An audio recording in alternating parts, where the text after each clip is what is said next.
Kisah seram di Penang War Museum. Seorang pelawat yang mahu dikenali sebagai Amir berkongsi pengalamannya ketika melawat Penang War Museum di Batu Maung, Pulau Pinang.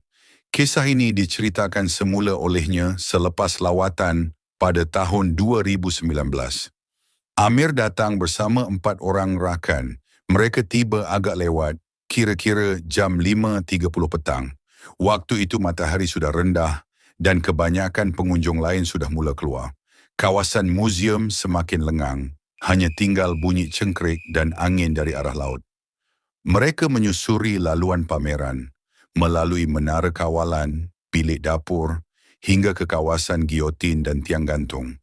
Semuanya kelihatan biasa, walaupun agak menyeramkan kerana banyak replika patung dan suasana bangunan yang usang.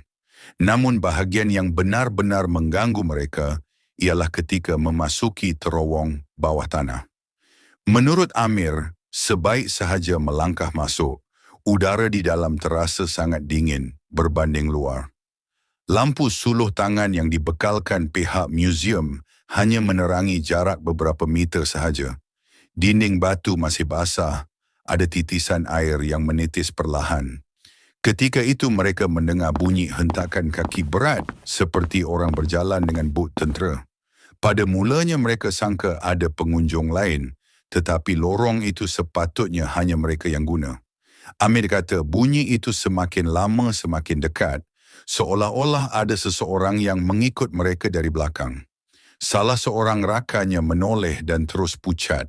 Dia mendakwa nampak bayangan seorang lelaki tinggi dengan pakaian menyerupai seragam tentera Jepun berdiri tidak jauh di belakang mereka. Amir cuba berpaling, tetapi hanya sempat melihat kelibat samar, kemudian bayangan itu hilang.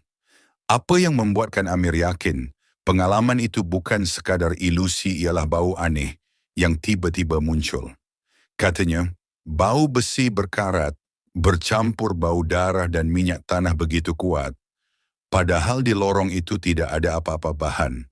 Semua rakan yang ada bersamanya turut terhidu bau yang sama. Mereka segera mempercepatkan langkah untuk keluar dari terowong. Namun sepanjang perjalanan itu, bunyi hentakan kaki masih kedengaran, seolah-olah sesuatu terus mengekori. Sesampai sahaja di pintu keluar, bunyi itu berhenti serta-merta.